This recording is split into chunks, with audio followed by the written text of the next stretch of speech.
Hello friends, આજે આપણે જોઈશું માંગનો નિયમ. માંગ એટલે કે ડિમાન્ડ. માંગનો અર્થ કોઈ એક ચોક્કસ સમયે અને સ્થળે વ્યક્તિની વસ્તુ ખરીદવાની ઈચ્છા, શક્તિ અને તૈયારી હોય તો તેને વસ્તુની માંગ કહેવાય છે.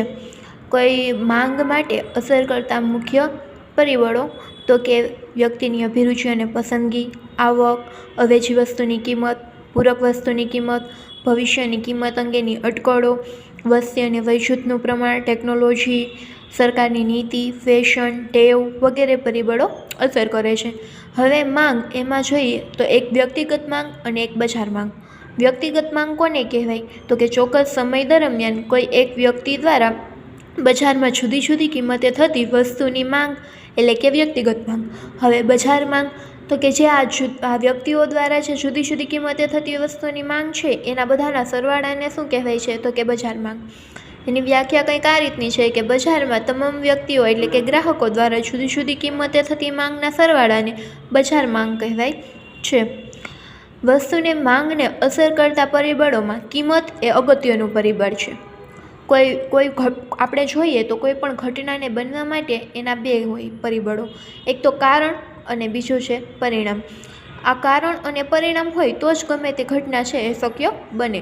તો વસ્તુની માંગમાં વધારો અને ઘટાડો થવા માટેનું મુખ્ય કારણ શું છે?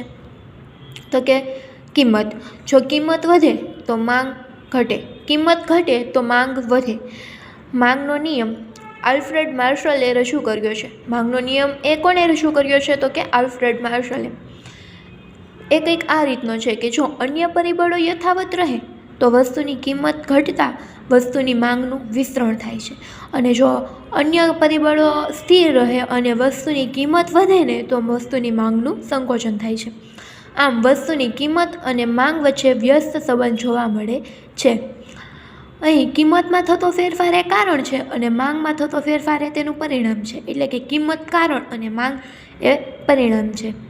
માંગના નિયમની ધારણાઓ છે તો કે કેવી ધારણાઓ છે? તો કે ગ્રાહકોને અભિગમ અને અભિરુચિ પસંદગી સ્થિર હોવા જોઈએ, ગ્રાહકોની આવક સ્થિર હોવી જોઈએ, અવેજી અને પૂરક વસ્તુની કિંમતો સ્થિર હોવી જોઈએ, ભવિષ્યની કિંમતોના અનુમાન થતી વસ્તીનું પ્રમાણ સ્થિર, ફેશન અને ટેવ યથાવત રહેવા જોઈએ, ટેકનોલોજી યથાવત રહેવી જોઈએ અને સરકારની નીતિ પણ યથાવત રહેવી જોઈએ. હવે આટલું જોયું એમાં ટૂંકમાં એમ કહેવાય કે જો માંગ અને કિંમત એ બે વચ્ચે કેવો સંબંધ છે? કે સીધો સંબંધ છે.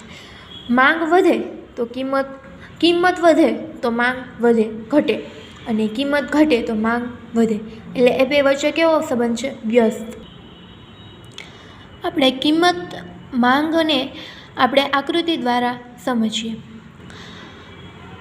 તો કે જ્યારે વસ્તુની કિંમત 5 રૂપિયા તો વસ્તુની માંગ 10 એકમ. કિંમત જેમ જેમ ઘટતી જાય 5, 4, 3, 2, 1 એમ વસ્તુની માંગ છે એ વધતી જાય. જ્યારે 5 કિંમત હતી ત્યારે 10 એકમ વસ્તુ ખરીદતા ગ્રાહક, અને જ્યારે એક રૂપિયા કિંમત થાય ત્યારે 50 વસ્તુ ખરીદે. સ્વાભાવિક છે, જ્યારે ગ્રાહકો છે એ જ્યારે પણ વસ્તુની કિંમત ઓછી હોય ત્યારે જ તે વસ્તુ ખરીદે. હવે આમ થાય એટલે કે એનો વ્યસ્ત સંબંધ છે એના કારણે માંગ રેખા છે એ હંમેશા ઋણ ઢાળ ધરાવે છે, હંમેશા ઢળતી રેખા હોય છે તેની. માંગ વિધેય એટલે કે ડી બરાબર F(P). વસ્તુની કિંમત અને માંગ વચ્ચે વ્યસ્ત સંબંધ શા માટે છે? તેના બે કારણ છે. એક તો આવક અસર અને બીજી છે અવેજી અસર. આવક અસર: જો ગ્રાહકની નાણાકીય આવક સ્થિર હોય અને જો વસ્તુની કિંમતમાં ઘટાડો થાય તો ગ્રાહકની ખરીદ શક્તિમાં વધારો થાય, તેથી ગ્રાહકની વાસ્તવિક આવક વધે છે, જેથી માંગ વધે છે અને તેને આવક અસર કહેવાય છે. બીજું છે અવેજી અસર, તો કે કોઈ એક વસ્તુ મૂળ વસ્તુ છે એની કિંમતમાં ઘટાડો થાય ત્યારે તેની એક સમાન એવી અવેજી વસ્તુની સરખામણીમાં આ વસ્તુ છે એ સસ્તી બને છે, તેથી ગ્રાહક છે એ અવેજી વસ્તુની માંગ ઘટાડીને મૂળ વસ્તુની માંગ વધારે કરે છે, તેને અવેજી અસર કહે છે. હવે આપણે જોઈએ માંગના નિયમના ઉપવાદો.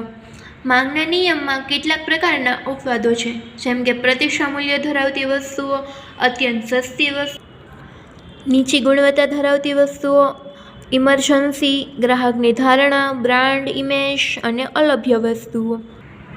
હવે જોઈએ એમાં પ્રતિષ્ઠા મૂલ્ય ધરાવતી વસ્તુઓ. પ્રતિષ્ઠા મૂલ્યવાળી વસ્તુઓ એટલે કેવી વસ્તુ થાય? તો કે સોના ચાંદીના ઘરેણાં, મોંઘી કાર, ખૂબ મોંઘા ડાયમંડ વગેરે જેવી વસ્તુઓ છે તેને પ્રતિષ્ઠા મૂલ્ય ધરાવતી વસ્તુ કહેવાય. હવે આ પ્રકારની વસ્તુમાં થશે કેવું કે એ વસ્તુની કિંમત વધશે છતાં પણ તેની માંગ ઘટવા કરતાં વધે જ છે, કેમ કે ગ્રાહકોમાં એક એવી માનસિકતા છે કે આપણે તે વસ્તુ મોંઘી હોવા છતાં આપણે તેને ખરીદશું તો આપણી બજારમાં પ્રતિષ્ઠા વધશે, લોકોમાં આપણી ચર્ચા વિચારણા થશે. તેનાથી લોકો છે એ સોના ચાંદીના ભાવ જે વધે છતાં પણ તેની ખરીદી કરે છે. તેથી માંગનો નિયમ તેને લાગુ પડતો નથી, તે તેનો એક અપવાદ છે. બીજી છે અત્યંત સસ્તી વસ્તુઓ, જેમ કે મીઠું, દીવાસળી, ટાંચણી, સમાચારપત્રો, પ્રાથમિક જરૂરિયાતની વસ્તુ વગેરે જેવી વસ્તુ છે એ અત્યંત સસ્તી વસ્તુ કહેવાય.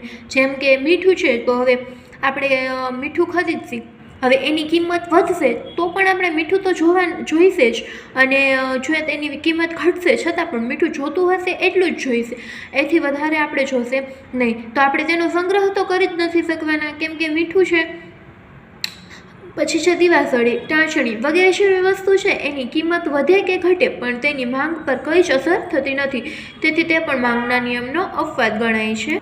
પછી છે નીચી ગુણવત્તાવાળી વસ્તુઓ. નીચી ગુણવત્તાવાળી વસ્તુઓ એટલે અને બીજી એક કહેવાય કે ઓછી ગુણવત્તાવાળી વસ્તુ, જેમ કે દૂધ છે, ફળ છે, લીલા શાકભાજી છે, જે વસ્તુ છે એનો આપણે લાંબા સમય સુધી લાંબા સમય સુધી સંગ્રહ નથી કરી શકવાના, તે નાશવંત વસ્તુઓ છે, તેનો આપણે લાંબા સમય સુધી સંગ્રહ ન કરી શકીએ, તેથી તેને આપણે કિંમત વધે કે ઘટે તેનાથી આપણને માંગમાં તેની કંઈ જ ફેર નહીં પડે.